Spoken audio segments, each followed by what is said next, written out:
सोनापुर गांव में किसी के भी घर का दरवाज़ा खुला नहीं था। घड़ी में रात के 3:17 हो रहे थे और हर तरफ सन्नाटा फैला हुआ था। हर कोई अपने घर में सो रहा था, लेकिन अचानक उस सन्नाटे में से किसी के पायल की आवाज़ पूरे गांव में गूंजने लगी।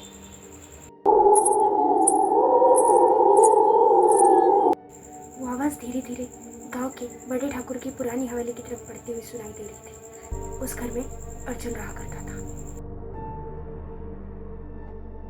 वैसे तो पायल की आवाज़ से कोई गहरी नींद में से उठ जाए, इस तरीके की लाउड नॉइज़ तो पायल की नहीं होती, लेकिन उस रात वो गांव में जो पायल की वो जो आवाज़ गूंज रही थी वो बहुत ही ज़्यादा लाउड और बहुत ही ज़्यादा डरावनी थी। गांव के बड़े बुजुर्ग अपनी नींद से जाग चुके थे और उन्हें एक अजीब सा डर सता रहा था। उस पुरानी हवेली में जो अर्जुन रहता था, उस अर्जुन की बस 2 दिन बाद शादी होने वाली थी। पास ही के गांव की एक लड़की से उसकी शादी तय हुई थी। बहुत सी मुश्किलों के बाद आखिरकार अर्जुन अब फाइनली शादी करने वाला था। बड़े बुजुर्गों के चेहरे पर बहुत ही अजीब तरीके का डर था, और ये डर इसीलिए था क्योंकि 7 साल से किसी ने भी ये पैरों की आवाज़ या ये पायल की आवाज़ सुनी नहीं थी। 7 साल पहले ऐसा क्या हुआ था कि जिसको याद करके गांव का हर एक बड़ा बुजुर्ग डरने लगा था। पूरे गांव में फिर एक बार सन्नाटा हो गया, लेकिन कुछ देर बाद अर्जुन के उस बड़ी सी हवेली का मजबूत दरवाज़ा कोई ज़ोर ज़ोर से खटखटाने लगा।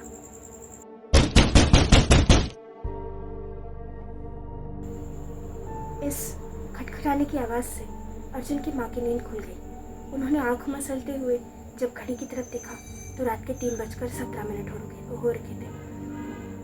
जैसे ही अर्जुन की माँ ने उस घड़ी की तरफ देखा था, रात के 3:17 को देखा था, वैसे उनके चेहरे का रंग उड़ गया। बाहर से उन्हें आवाज़ आने लगी, माँ दरवाज़ा खोलिए माँ, मैं वापस आ गई हूँ माँ, अर्जुन से मिलने आई हूँ माँ, प्लीज़ दरवाज़ा खोल दीजिए माँ। वो आवाज़ किसी और की नहीं बल्कि मीरा की आवाज़ थी। आखिर कौन थी ये मीरा, और इतनी रात गए इस गाँव में सब इसकी पायल की आवाज़ सुनकर इतना डर क्यों रहे थे? ऐसा क्या हुआ था 7 साल पहले इस गाँव में? ये मीरा वही लड़की थी जिससे 7 साल पहले अर्जुन की शादी होने वाली थी। शादी के 1 दिन पहले न जाने क्या हुआ और ये गांव हमेशा हमेशा के लिए श्रापित हो गया। 7 साल से जिस मीरा का जिक्र भी कोई करने से डरता था और जिसकी पायल की आवाज़ सुनकर सब लोग डर जाते थे, अब आज वो मीरा वापस आ चुकी है। वही पायल की आवाज़ और वही रात के 3:17 हो रहे थे। जैसे ही अर्जुन ने अपनी माँ की आवाज़ सुनी और दरवाजे की खटखटाने की आवाज़ सुनी, वैसे अर्जुन की भी नींद खुल गई और अर्जुन बाहर आकर पूछने लगा, कौन है माँ? इतनी रात को हमारी हवेली का दरवाज़ा कौन खटखटा रहा है? अर्जुन की माँ ने सब पकाते हुए उसकी तरफ देखा और जाकर उसका आवाज़ बंद कर दिया, उसका मुंह अपने हाथों से ढक दिया और कहने लगी, बिल्कुल शांत, कोई आवाज़ मत करना, अगर उसने तुम्हारी आवाज़ सुन ली तो अच्छा नहीं होगा। बाहर से जैसे ही अर्जुन की आवाज़ शायद मीरा ने सुन ली थी, और जैसे ही उसने उसकी आवाज़ सुनी वो कहने लगी, अर्जुन मुझे अंदर आने दो अर्जुन, मैं वापस आ गई अर्जुन, मुझे देखो अर्जुन, दरवाज़ा खोल दो अर्जुन। बहुत देर तक जब अर्जुन ने दरवाज़ा नहीं खोला तो वो नॉर्मल नॉकिंग की आवाज़ बहुत ज़ोर से आने लगी और बहुत अग्रेसिव तरीके से वो नॉकिंग हो रही थी, और बाहर से मीरा की आवाज़ लड़की नहीं किसी डरावनी चुड़ैल जैसी आवाज़ हो रही थी, और वो कह रही थी, तुमने मुझसे वादा किया था अर्जुन, दरवाज़ा खोलो अर्जुन, मुझसे शादी करनी है अर्जुन, दरवाज़ा खोलो, मुझे अंदर आने दो अर्जुन, तुम किसी और से शादी नहीं कर सकते, मैं यहाँ तुम्हारे लिए आई हूँ, दरवाज़ा खोलो। मीरा के ये कहते ही उस दरवाजे के नीचे से एक लाल रंग का लिक्विड पता नहीं कैसे अंदर आने लगा। जब अर्जुन ने उसे पास जाकर देखा तब वो 2 कदम पीछे हट गया और उसके हाथ पैर थरथराने लगे, क्योंकि वो कोई लिक्विड नहीं, वो खून था। और कुछ समय बाद सब कुछ शांत हो गया। अगली सुबह बड़ी हिम्मत करके अर्जुन ने दरवाज़ा खोला। दरवाजे के बाहर कोई भी नहीं था, लेकिन गीले मिट्टी के पैरों के निशान थे, और वो पैरों के निशान कहीं जा रहे थे। जब अर्जुन ने उन मिट्टी के पैरों के निशान की तरफ उसका पीछा किया, वो शमशान पहुंच गया। वो मिट्टी के पैर उसे शमशान की तरफ ले आए थे। वहाँ उसे बाबा हरिनाथ बैठे दिखे। वो भागते भागते और बहुत ही बुरी तरीके से घबराया हुआ बाबा हरिनाथ के पास पहुंचा। बाबा हरिनाथ ने जैसे ही उसे देखा तो उसके कुछ कहने से पहले ही बाबा हरिनाथ बोल पड़े, मीरा कल रात मेरे पास भी आई थी। बाबा हरिनाथ के मुंह से ये शब्द सुनते ही अर्जुन की तो हवाइयाँ उड़ गई, उसके शरीर में सिहरन दौड़ गई और वो कहने लगा, लेकिन बाबा मीरा अब क्यों वापस आई है? उसे मुझसे क्या चाहिए? 7 साल बाद, और वो अचानक गायब कैसे हो गई थी और वो इस हालत में? मुझे सब सच बताइए बाबा। बाबा ने अर्जुन को बताया, 7 साल पहले मीरा की मौत कोई हादसा नहीं थी, ना ही मीरा कहीं किसी के साथ भागी थी।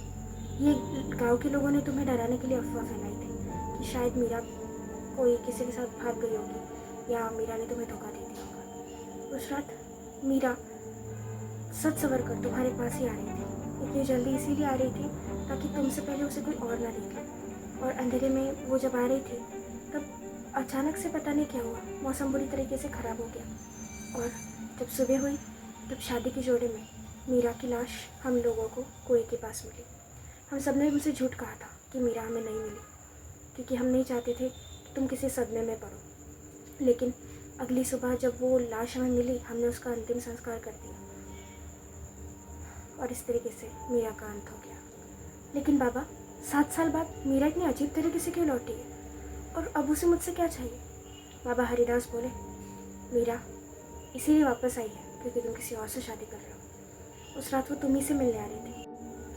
भले ही तुम तब इन सब चीज़ों से अनजान थे, लेकिन अब तुम सब सच्चाई जानते हो। अब क्योंकि तुम किसी और से शादी कर रहे हो, मीरा की आत्मा बौखला गई है और वो तुम्हें किसी और का नहीं होने देगी।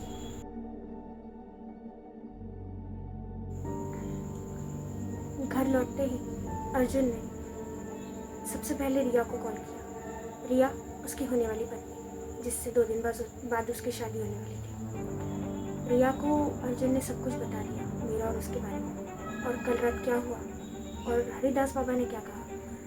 अर्जुन ने रिया को सब कुछ बता दिया, मीरा के बारे में रिया को सब कुछ बता दिया था। लेकिन रिया शहर की मॉडर्न लड़की, वो इन सब बातों में कहाँ मानने वाली थी। उसने बातें हंसी में टाल दी और कहने लगी, तुम्हारी एक्स गर्लफ्रेंड के बारे में बताने का ये तरीका बड़ा कैजुअल था। बात आई गई हो गई। लेकिन रात को जब रिया सोई तब पायल की आवाज़ से उसकी नींद खुली। सेम वही पायल की आवाज़ जिसके बारे में अर्जुन बता रहा था। उस पायल की आवाज़ से रिया की नींद खुल गई और जैसे ही रिया ने उठकर दरवाज़ा खोला, उसे दरवाजे के बाहर दूर गलियारे में एक लड़की दिखाई दी, मीडियम हाइट वाली, लाल कलर के शादी के जोड़े में। बस सेम वही डिस्क्रिप्शन था जो अर्जुन ने उसे कॉल पर बताया था। वो लड़की धीरे धीरे रिया की तरफ बढ़ने लगी। उसके बालों की वजह से उसका चेहरा पूरी तरीके से ढका हुआ था। रिया चिल्ला चिल्ला कर उससे पूछते रही, कौन हो तुम, क्या चाहिए तुम्हें? वो लड़की रिया के बहुत पास आकर खड़ी हो गई और अचानक से तेज हवा का झोंका आया। उसके बाल उसके चेहरे से उड़ गए। उसको देखकर रिया की चीख निकल गई। रिया वही बेहोश हो गई और उसे पता नहीं कि आगे क्या हुआ। आखिरकार शादी वाला दिन आया और अर्जुन की सांसें अटक गई थी। उसे समझ नहीं आ रहा था कि आज सब ठीक होगा या और क्या होगा। वो बहुत ही ज़्यादा टेंस था। उसकी आंखें कंटिन्यूसली घड़ी की तरफ लगी हुई थी। घड़ी में 3:16 हो रहे थे और अचानक से लाइट चली गई। हर तरफ अंधेरा, ज़ोर ज़ोर से हवाएं चलने लगी और बहुत अजीब तरीके की आवाज़ गूंजने लगी। शायद कोई रो रहा था, कोई चिल्ला रहा था या कोई हंस रहा था, कुछ समझ में नहीं आ रहा था। और इसी शोरगुल्ले के बीच वहाँ पर आवाज़ आने लगी मीरा के पायल की। दरवाज़ा अपने आप खुल गया और मीरा शादी के कपड़ों में खड़ी थी, लंबे काले बाल और अजीब सा चेहरा। लेकिन मीरा अकेली नहीं थी। जब मीरा के पीछे देखा तब एक अर्थी पड़ी हुई थी। अर्जुन की आंखों में आंसू आ गए और अर्जुन कहने लगा, अब क्या चाहिए तुम्हें, क्या लेने आई हो मुझसे? मुझे सच्ची नहीं पता था तुम्हारे साथ क्या हुआ। आई एम सॉरी, मैंने तुम्हें गलत समझा। और ये सब सुनकर मीरा हंसने लगी और कहने लगी, तुम क्यों डर रहे हो, मैं तो मेरा दूल्हा लेने आई हूँ, चलो मेरे साथ। आसपास खड़े सारे मेहमान डर के मारे कांपने लगे और जैसे ही मीरा अर्जुन की तरफ बढ़ने लगी, अर्जुन की माँ चिल्लाई, मीरा, तुम्हें अर्जुन ने नहीं मारा था। अर्जुन 2 मिनट के लिए सन्न रह गया। अपनी माँ की तरफ देखते हुए वो पूछने लगा, माँ, इसका क्या मतलब है? अर्जुन का ये सवाल और अर्जुन की माँ ज़ोर ज़ोर से रोने लगी। अब 7 साल पहले एग्जैक्टली हुआ क्या था? अर्जुन की माँ ने बताया, 7 साल पहले मीरा को उन्होंने ही उस कुएं के पास बुलाया था। उन्होंने मीरा से कहा था कि एक बार तुम अर्जुन से मिल लेना। इसी लालच में मीरा सज सवर के उस कुएं के पास आ चुकी थी और जैसे ही उस कुएं के पास वो आई, उसे अर्जुन नहीं दिखा, लेकिन वहाँ पर मिली अर्जुन की माँ। अर्जुन की माँ को मीरा बिल्कुल भी पसंद नहीं थी। वो अपने बेटे की शादी मीरा से नहीं करवाना चाहती थी। दोनों के बीच में बहुत ज़्यादा झगड़ा हुआ और जब मीरा ने सब कुछ मानने से मना कर दिया, तब अर्जुन की माँ ने उसका गला काट के उसकी हत्या वहाँ पर कर दी। कुछ समय बाद बाबा हरिदास वहाँ पहुँचे और वो कहने लगे, मीरा, अभी तुम्हें पूरी सच्चाई पता नहीं है, रुको मैं तुम्हें बताता हूँ। और वो अर्जुन की माँ से कहने लगे, तुम चली गई, लेकिन मीरा के अंदर अभी भी जान बची हुई थी। तुमने उसे बचाया नहीं, जिसका बदला अब वो तुमसे लेने आई है कि तुमने अर्जुन की शादी किसी और से फिक्स कर दी है। अब यहाँ पर महाविनाश होने से कोई नहीं रोक सकता। पूरा घर शांत हो गया। अब मीरा अर्जुन की तरफ नहीं, अब मीरा अर्जुन की माँ की तरफ बहुत ही ज़्यादा गुस्से से बढ़ने लगी, अपनी मौत का बदला लेने के लिए। और उसके मन में एक और चीज़ भी थी कि उन्होंने उसको अर्जुन से जुदा कर दिया था। अर्जुन और मीरा एक दूसरे को बहुत ज़्यादा प्यार करते थे, लेकिन उसकी माँ ने उन दोनों को जुदा कर दिया था। जैसे ही मीरा अर्जुन की माँ की तरफ बढ़ने लगी, अर्जुन जोर से चिल्लाया, तुम्हें बदला लेना है तो मुझसे लो, मेरी माँ को छोड़ दो।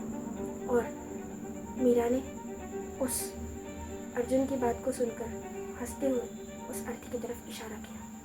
अर्थी के ऊपर जो सफ़ेद कपड़ा लगा हुआ था वो अचानक तेज़ हवा से उड़ गया और उसमें एक लाश थी। वो लाश अर्जुन की थी। अर्जुन चिल्लाया, ये कैसे हो सकता है? मैं तो यहाँ हूँ, मेरी लाश वहाँ कैसे हो सकती है?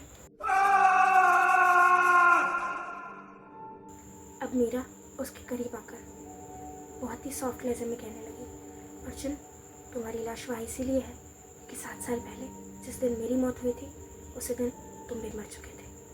अर्जुन का दिमाग खराब हो गया, लेकिन ये सच था। उस दिन जैसे ही मीरा की मौत हुई, इस बात से अनजान अर्जुन अपने दोस्तों के साथ बैचलर पार्टी करके लौट रहा था और लौटते लौटते उसकी कार का एक्सीडेंट हो गया। सब लोग बच गए। बहुत गंभीर चोटें आई, लेकिन अर्जुन की ऑन द स्पॉट डेथ हो चुकी थी। लेकिन अर्जुन की आत्मा ने इस बात को स्वीकार नहीं किया था। वो आत्मा उस हवेली में वापस लौट आई थी। उस हवेली में जहाँ शादी की तैयारियाँ चल रही थी, वो हवेली पिछले 7 सालों से खाली पड़ी थी। लेकिन क्योंकि अर्जुन की आत्मा ने ये सब स्वीकार नहीं किया था, वो इस दुनिया से खुद को अलग कर ही नहीं पा रही थी, जिसके लिए मीरा उसकी मुक्ति का सोर्स बनकर आई थी।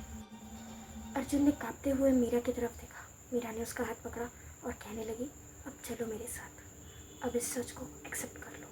हम इस दुनिया में तो साथ न रह पाए, लेकिन हम उस दुनिया में हमेशा साथ रहेंगे।